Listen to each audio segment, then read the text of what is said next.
The story you are about to hear is true. The names have been changed to protect the innocent. Fatima Cigarettes, best of all king-size cigarettes, brings you Dragnet on both radio and television.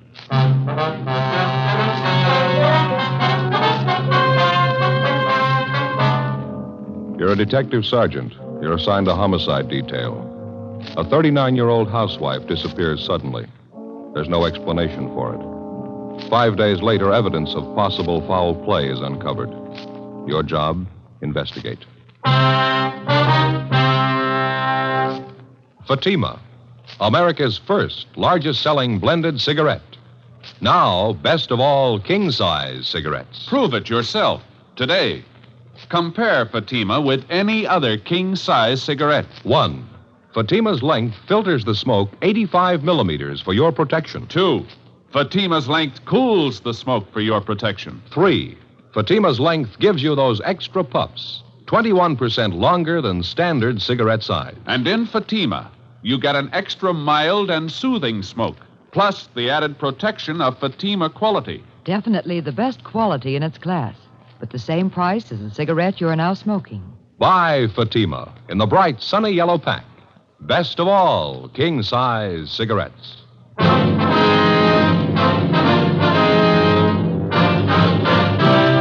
Dragnet, the documented drama of an actual crime. For the next 30 minutes, in cooperation with the Los Angeles Police Department, you will travel step by step on the side of the law through an actual case transcribed from official police files. From beginning to end, from crime to punishment, Dragnet is the story of your police force in action. It was Wednesday, September 15th. It was hot in Los Angeles. We were working the day watch out of homicide. My partner's Ed Jacobs. The boss is Thad Brown, chief of detectives. My name's Friday. I was on the way back from lunch, and it was 12:56 p.m. when I got to room 42. Homicide. Hi, Joe. Waiting for you.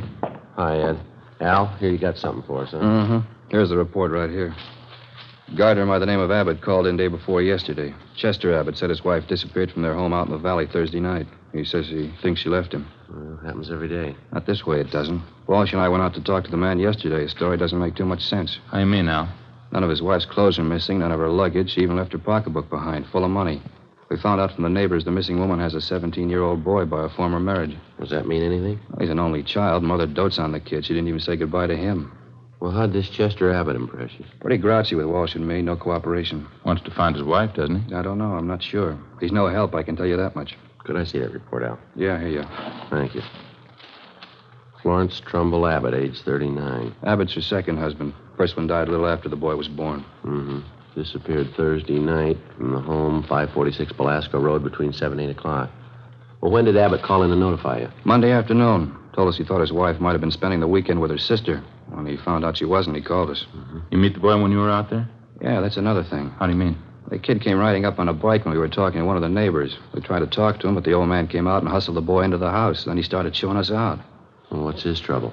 Told us it was our job to find his wife, not to go prying into his stepson's affairs. That's a new slant. Well, how about the woman's friends and relatives? They've been checked out yet, Al? Walsh is on it now. Don't think he's had much luck contacting him so far. I'll tell you the truth, I don't like the looks of it. Yeah. Mrs. Abbott have any other relatives here? I mean, besides a sister and 2 aunts? Yeah, I got the list right over here. Sure wish we had a chance to talk to that boy. Notice anything else out of the way about Mr. Abbott, Al? Well, I don't know. Here's that list, Joe. Oh, thank you. Abbott was upset, all right. I don't know, though. He didn't exactly strike me as reacting the way a normal man reacts when his wife's disappeared. Well, how about a copy of this report? You got one to spare? Yeah, sure. Just a minute. Yeah. Missing persons, Barghetti. That's right. This is Barghetti speaking. Who's that? Oh, yeah. Yeah, sure. About what? All right, good. 4 o'clock? Fine. All right, son. Goodbye. Well, that was the boy I was telling you about, Mr. Abbott's stepson. What do you want? He wants to talk to us. Sounded worried. About his mother? He thinks something's happened to her. In police work, missing persons detail is not a department separate in itself. It's organized as a part of homicide division. When the possibility of homicide arises in the course of handling a case, missing persons immediately turns the matter over to homicide officers for investigation. When we got the call from the Abbott boy, we automatically took over. According to Al Barghetti, The boy said he suspected his stepfather and he didn't want him to know of any meeting between him and police officers. At 3:15, Ed and I left the office and drove to the meeting place designated by the boy, the Dairyland Fountain and Coffee Shop near the corner of Fairfax and Hollywood Boulevard. We got there at 3:50 p.m. At 8 minutes past 5, the Abbott boy still had not arrived. We waited another 15 minutes, and then we left and drove out to the valley and pulled up in front of the main gate to the Abbott nursery on Belasco Road. The house itself was set well back on the property, which covered about 5 acres of ground. The entire nursery was surrounded by a 6-foot chain-link fence, and it looked like every available foot of ground inside was planted with some kind of flower or shrub. Mr. Abbott met us at the gate. He had 3 full-grown mastiffs with him.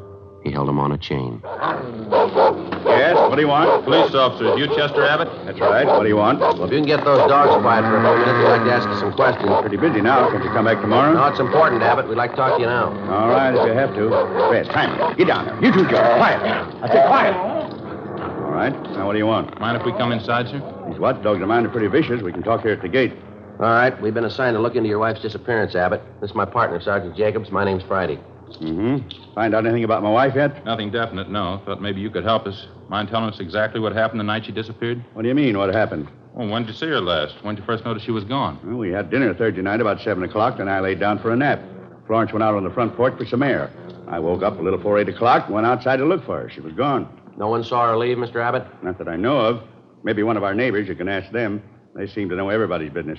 How about your stepson? Wasn't he home Thursday night? Bruce? No, he went out to a show with some other kids. When did he get back from the show, you remember? About 10 o'clock, I think. Why? Where's the boy now, Abbott? Who are you looking for, my wife or stepson? Both of them. Where is he? Gone. I took him over to my sister's in Alhambra. He'd been feeling bad since his mother disappeared. Figured the change would do him good. Well, when did you take him over to your sister's? This afternoon. What's that got to do with it? I'd like to talk to him. No, you can't. You won't allow it. The boy's too upset right now, and I can't allow I'm it. afraid you're going to have to allow it, Abbott. Listen, mister. You can get off this property right now if you're going to get fresh with me. No cops giving me any sass. Get down there, honey. Quiet. Nobody's giving you sass. We want to talk to your stepson, that's all. He might be able to give us a lead on the whereabouts of your wife. And I say you can't see the boy. You've been looking for Florence for a week, and you haven't found a thing. I'll get somebody else to look for her. It's my business anyway, nobody else's. It's our business if anything happened to her. What are you talking about? You better get your coat, Abbott. I'd like to talk to you downtown. Come through that gate, and I'll let these dogs go. We'd hate to shoot him, mister. Wait, what are you trying to prove anyhow? What do I have to go downtown for? I'll tell you when we get there. Now get your coat. Chester Abbott turned, made his way up the path and into the house. A few minutes later, he came out, closed the gate behind him, and got into our car. On the way back downtown, he talked pleasantly about the weather, the nursery business, and his dogs. When we got to the office, we found out the reason for his sudden change in temperament. His lawyer was waiting for us at the door. We tried to interrogate Abbott, but the lawyer objected to just about every question we asked. It was hopeless, and we knew it, and so did the lawyer. We released Abbott, but not before we got the name and address of his sister in Alhambra, where the stepson, Bruce, was supposedly staying. After Abbott and his lawyer left, Ed and I signed out of the office and drove to Alhambra to check on the boy. Forgetty sure had this one pegged. Real sleeper. Yeah. I'd like to know how the stepson missed that date with us this afternoon. The boy called us from the house. Stepfather could have overheard him. Yeah, it's possible. Sister's house ought to be along this block, shouldn't it? Let's see.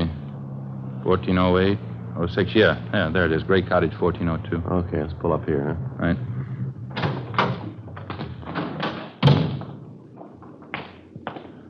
Nice looking place, well kept, huh? Mm-hmm. Nice neighborhood. Wonder how the lot prices run out here. I don't know. I'll get the bell.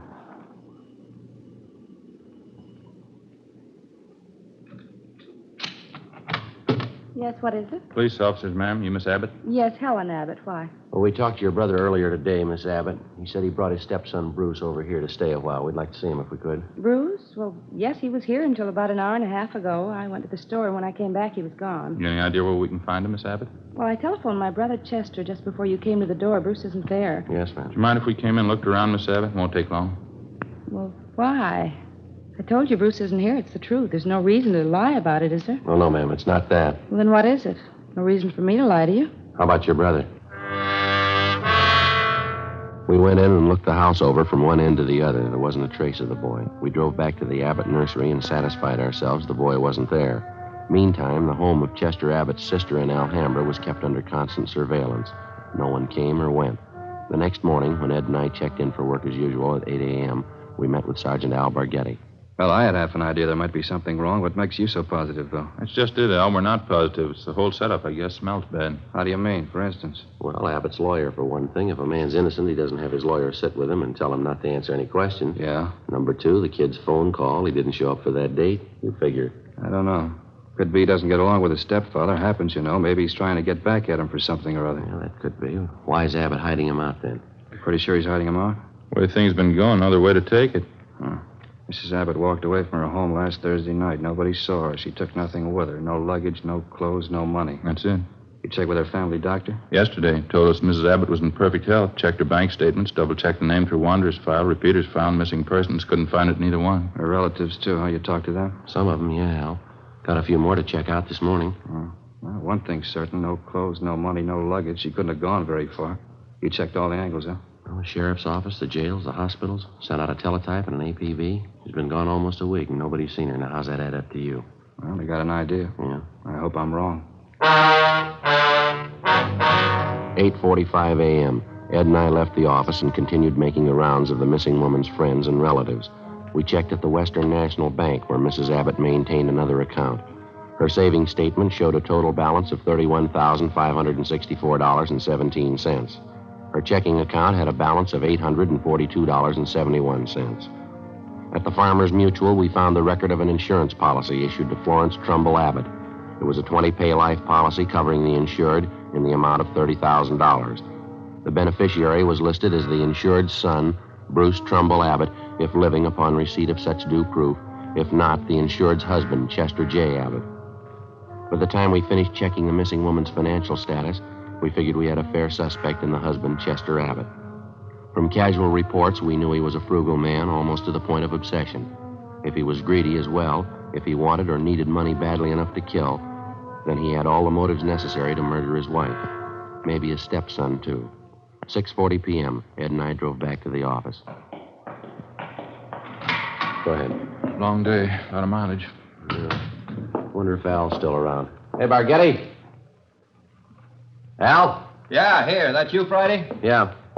How'd you do? Get anything? A few things, pretty fair luck. Good. I got some more for you. Just walked in here 10 minutes ago. Who's that? Bruce Abbott. He's waiting in the next room. We went into the next room and met the Abbott boy. He was small for a 17-year-old, dark-haired, thin, a little on the sickly side. He seemed nervous and upset. He told us that he wasn't able to keep the date he made with us on the phone because his stepfather did apparently overhear the conversation and drove the boy immediately to his sister's place in Alhambra. We asked the boy what made him so sure that his stepfather was responsible for his mother's disappearance. Well, for one thing, all three of us usually go to the early show on Thursday night, Chester, Mom, and me. But last Thursday we didn't go. Why was that, son? Chester said he wasn't feeling too good and he wanted Mom to stay home and take care of him. Then he told me to go on ahead to the show, so I did. What time did you get home, Bruce? About 10:15, 10 o'clock. Did you notice anything unusual when you got home, son? Not so much, no. Mom wasn't there. I didn't think much about it then. I thought maybe she was over to one of the neighbors. You asked your stepfather where she was? Uh-huh. He said he didn't know. He said he thought she was over at one of the neighbors, too. What was your stepfather doing when you got home? Just sitting in the living room reading the paper. I usually don't talk to him too much. I just asked him where Mom was, and he told me, and then I went back to my room and went to bed. Did you notice anything unusual about the way he acted? Anything different about him at all? Well, I'm not too sure. He did seem a little nervous, though. Jumpy. More than usual, I think. Mm-hmm. Anything else? Well, when I came through the front yard, I noticed the dogs had mud all over their paws. Red, Jaime, and George, all three of them. They must have been out in the nursery plots. Anything unusual about that? In a way, yeah. You see, the dogs don't go out in the plots unless Chester's with them. He doesn't want them to trample the seedlings. I noticed Chester had mud on his shoes that night, too. And you figure your stepfather was out digging somewhere in the nursery plots that night, huh? Yeah, that's right. Digging somewhere. He must have been. Can't figure out why, though. How do you mean, son? My stepfather never works at night.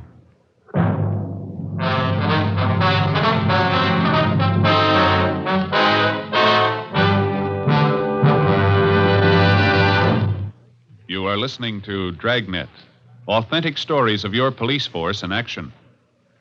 Compare Fatima with any other king-size cigarette. 1. Fatima's length filters the smoke 85 millimeters for your protection. 2. Fatima's length cools the smoke for your protection. 3.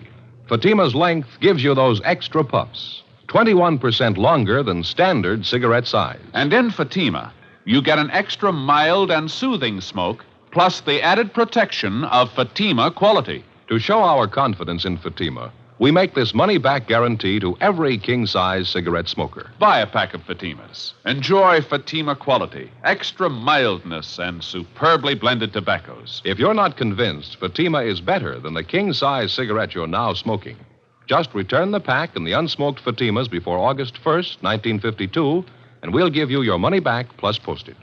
Fatima, Box 37, New York 1. Remember, each king-size Fatima gives you an extra mild and soothing smoke, plus the added protection of Fatima quality. Switch to Fatima today.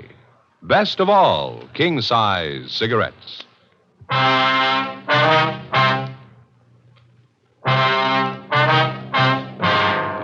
Thursday, September 16th, 7:05 p.m. We continued talking to the missing woman's 17-year-old son, Bruce Abbott. As the interview went on, it became more and more obvious that the boy and his stepfather, Chester Abbott, didn't get along at all. Apparently, the boy was jealous of him, and he was jealous of the boy. Besides his prejudice, Bruce also contradicted himself during the course of the questioning. 7:15 p.m., the interview went on. I understand that all right, son, but you say you can't think of any reason why your father'd be out working in the nursery plots that time of night? No, sir, I can't. I don't know how he'd get any work done. None of the plots are even lighted, only the greenhouses. Well, is it possible he could have gotten that mud on his shoes working in one of the greenhouses? No, sir, I don't see how. All the paths in the greenhouses are graveled. It's my job to see they're kept graveled. I know they weren't muddy because I fixed them the day before. Mm-hmm. Well, what do you think it means, Bruce? I don't know. I don't want to think about it. I just know he's done something. He's done something to her. Did your father, that is your stepfather, give you any reason for keeping you away from the police officers that came to your house? I mean, the first two officers who showed up? No, he said people were getting nosy, that's all. He said it might be better for me over at my Aunt Helen's place. Mm-hmm. Well, you think your Aunt Helen might know where your mother is? I don't think so. We hardly ever see Aunt Helen. We don't know her well at all. Well, do you know if your mother and stepfather argued very much, son? I mean, big arguments. Sometimes, yeah. Mostly about me. How do you mean? Chester's pretty tight, you know. Doesn't like to spend money at all. He and Mom used to argue about whether I ought to get paid for the work I did around the nursery. Chester didn't want to pay me. That's so? Yeah, when I started working, he promised he'd pay me. I was saving up to buy a 31 Model A. After a couple of weeks, when he didn't pay me, I asked him about it. He told me I ought to be glad to work for him for nothing. And your mother argued with him about that? Sure, she got good and mad, too. She should have gotten mad. It was her money that bought the nursery anyway. Well, how'd you happen to get away from your aunt's place, Bruce? It wasn't too hard. Helen had some shopping to do, and she left me alone. She locked the door to my room. Even the screen over the window was nailed down, but I kicked it out and got away. I stayed at a friend's house last night. You thought much about where you're going to stay tonight, son? Well, I don't know. Sergeant Borghetti, I was talking to him. He asked me if I wanted to go out and have dinner and then stay at his house tonight. I don't know. Sounds like a good idea to me. I don't know. Sure nice of him to ask me. I think it'd be a lot better for you, son. Why don't you check in the next office, see if Borghetti's ready to leave, huh? Yeah. Okay, Sergeant. Thanks. Sure. You betcha. Joe, what do you think? It's hard to say. He might be lying. Before we signed out of the office that night, we met with Captain Lorman and outlined a plan to bring in the husband of the missing woman for questioning alone. We figured it'd serve two purposes: clarify the boy's position in the case and determine one way or another if the stepfather was withholding information about the disappearance of Mrs. Abbott. The big problem was to bring in Chester Abbott for interrogation without the knowledge of his lawyer. As we'd found out more than once, it was impossible to get anything out of Abbott with his lawyer present. We set up a plan to call at the Abbott home early in the morning, get the suspect out of bed, and bring him in before his lawyer could be notified. At 3:30 the following morning, Ed and I met at the office and started for the Abbott place. We brought along a couple of pounds of fresh horse meat to keep the dogs quiet if they raised a fuss. At 10 minutes past 4 a.m., we parked our car a few hundred feet down the road from the Abbott nursery and made our way toward the gate. I reached in and tried the latch. The dog started up. How about it, Joe? Open?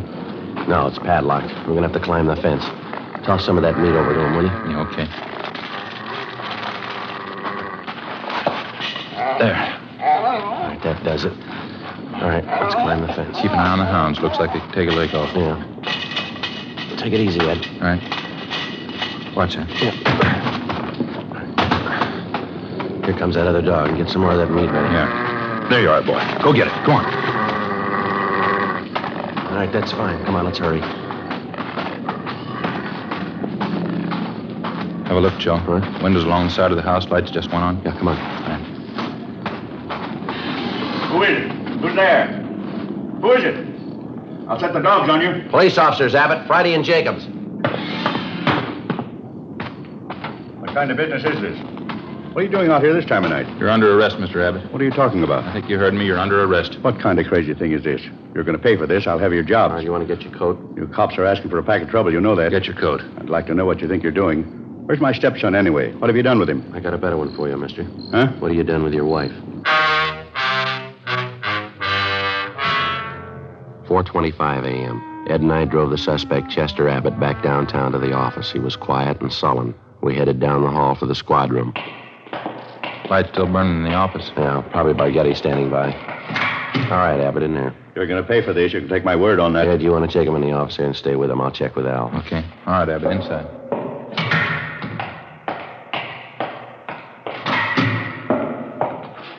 Joe, you bring him in? Yeah, he's next door. Ed's with him. Tough. Somebody must have seen you. No, I don't think so. They must have. Why? What do you mean? Abbott's lawyer. He's sitting in the next room.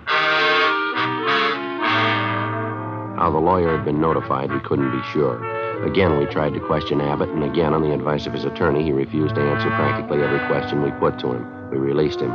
That day, Captain Lorman assigned 2 men to stake out on the nursery and report on all of Chester Abbott's movements. A little after 7 p.m., just after nightfall, we tried again to bring the suspect in for questioning without his lawyer's knowledge. It didn't work. The men assigned to stake out on the Abbott place reported definitely that someone was tipping off the attorney whenever unknown visitors showed up at the nursery and drove off together with Mr. Abbott. There was nothing we could do about it. The following morning, Al Bargetti came up with a lead. Had a long talk with the boy last night. Think he came up with a pretty fair lead. How's that? The old man's responsible. We know there's only one way we'll get a conviction. Yeah? Find the body and enough evidence to tie him in. Yeah, well, where do we start looking? In a new rose bed. It's next to one of the greenhouses in Abbott's nursery. Boy tell you this? Yeah, seems to make sense. We know old man Abbott's crazy about saving $1. We found that out from the neighbors and the relatives. Mm-hmm. On the nursery trade, especially in the limited area Abbott has to work in, you cultivate every foot of ground you have. You plant every foot of soil with something. Well, yeah, Al, what's the point? Well, Abbott's not the type to waste anything. He wouldn't let ground lie fallow when he could plant something that might bring in a few dollars next spring. Mm-hmm. Bruce tells me his stepfather has every inch of the property planted with something. Everything except a 6x8 plot of ground in that rose garden. Well, what did the boy say? The plot been vacant for a long? Well, he says his stepfather got it ready for planting a week and a half ago. It's still vacant. Be worth checking out. How do we do it? We can order up a crew from the crime lab. They can take probings through the plot, all around it. They ought to be able to tell us how deep the ground's been worked over lately. Okay, what do you figure, tonight? I think so, yeah. Maybe 11, 12 o'clock. What about old man Abbott? You think he's going to sit still for it? If the hunch pays off, he's going to sit still a long time. It was 10 minutes past 11 that night when we got to the Abbott nursery. Lee Jones and the crime lab crew, Al Bargetti, Ed, and 2 other men from homicide. The men on stakeout told us Chester Abbott, along with his attorney, had left the house a half hour before in his car, a dark blue coupe. They hadn't returned. Ed brought along another supply of fresh horse meat for the dog, so we didn't have any trouble there. We located the vacant plot of ground in the rose bed next to one of the greenhouses, as Bruce Abbott had described it to Bargetti. The crime lab crew started probing. The ground obviously had been worked over recently, and to some depth. They started digging. Anderson, get that light over here, will you? Thanks. Joe, see anything? No. Let's keep digging. Try it over here, huh? Yeah. You know, this is it. He wasn't taking any chances. Down a good 4 or 5 feet now, wouldn't you say? Yeah, at least that. Anderson, more light, huh? All right, let's go at it. All right, wait a minute. Yeah. A woman's shoe here. Well, come on.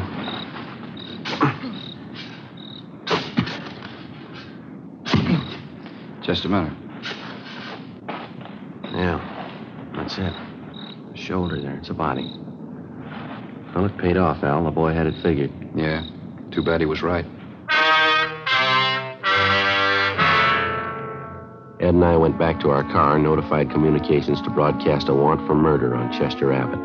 His description, together with a description of his car and license number, was rebroadcast every 15 minutes. The attorney was contacted, and he stated that Mr. Abbott had dropped him off at his home more than an hour before. He knew nothing of his whereabouts. Ed and I went back to check the Abbott home and found the front door unlocked. We went inside and looked around. In one bedroom, we found clothes scattered over the bed and on the floor. There was only one old suit left in one closet. On the table next to the bed, we found an airline's timetable. We got to the phone and notified communications to alert all special details at railroad stations, bus terminals, and airports, and then to get out an APB. After that, we checked with the airlines. One of them told us a man answering Abbott's description had booked passage to Mexico City that night under the name of Charles Frazier. The plane was scheduled to leave at 1:52 a.m. at the Burbank Airport. We called the detail at the airport and alerted them. Then we drove over to the field to follow through on it. It was 1:32 a.m. when Ed and I took up our positions just inside Gate 3, where passengers were boarding Flight 72 for Mexico City. There was no sign of the suspect either on the plane or in the waiting room. Think he'll show? I don't know. Want your bag over here? Where's Spaghetti? Over there by the cocktail lounge. See him? Oh, yeah. What time you got now? 1:38. Plane's due to take off in another 4 minutes, isn't it? Mm-hmm. Any sign of him, Al? No, nothing. Just made the rounds. Checked with Stevens and Cummings. If he got in, he came in somebody's suitcase. Couldn't have possibly gotten through without one of us seeing it. Well, he hasn't got much more time. Maybe it's a dead end, huh? You don't see how he could have gotten wise, do you? Over there. No, by the ticket counter there. You see him? Yeah, that's him. Come on. Right. All right, just a minute, Abbott. I haven't got time now. I'll miss my plane. If you have anything more to say to me, you can wait till I get back. Afraid not, Abbott. And take it up with my lawyer. I'm in a hurry. We found your wife's body How's that? in the rose bed next to the greenhouse. I don't know what you mean. You must be mistaken. No mistake. Hands behind your back. What's this all about? I haven't done anything. All right, let's go. No, just a minute. You got it wrong. I don't know anything about it. We think you do. Now, come on. Wasn't my fault. I didn't know what I was doing. I plead insanity. She drove me to it. We were arguing about the boy and she slapped me. I didn't mean to do it. All right, let's go, Abbott. Can you wait just a minute more? What for? My plane. One for Mexico City. Funny, isn't it? What's that? I was so close. Just missed it. Not by more than 1 minute. No, you're wrong about that, Abbott. Just 1 minute, that's all. Well, you missed it before you ever bought your ticket. How do you figure? When you first decided to kill your wife.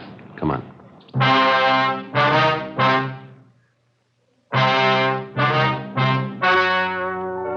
The story you have just heard was true. The names were changed to protect the innocent. On December 19th, trial was held in Superior Court, Department 89, City and County of Los Angeles, State of California. In a moment, the results of that trial. Now, here is our star, Jack Webb. Thank you, George Fenneman. Friends, I'm holding 2 sets of fingerprint cards. Now, on one, prints found at the scene of a crime. On the second, a suspect's taken from the files. Now, the only way in the world you can tell they're made by the same suspect is by comparison. If you'll compare Fatima with any other king-size cigarette, you'll find Fatima's length filters the smoke, 85 millimeters, for your protection. Fatima's length cools the smoke for your protection. Fatima's length gives you those extra puffs, 21% longer than standard cigarette size. And you get an extra mild and soothing smoke, plus the added protection of Fatima quality. Prove it today. Buy Fatima.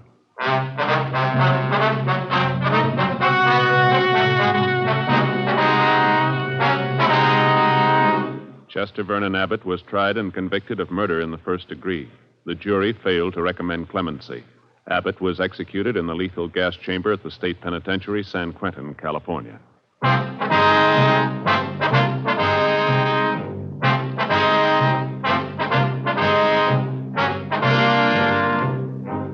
You have just heard Dragnet, a series of authentic cases from official files. Technical advice comes from the Office of Chief of Police W.H. Parker, Los Angeles Police Department. Technical advisors Captain Jack Donahoe, Sergeant Marty Wynn, and Sergeant Vance Brasher. Heard tonight were Barney Phillips and Herb Ellis. Script by Jim Moser. Music by Walter Schumann. Hal Gibney speaking. Fatima Cigarettes, best of all king-size cigarettes, has brought you Dragnet, transcribed from Los Angeles.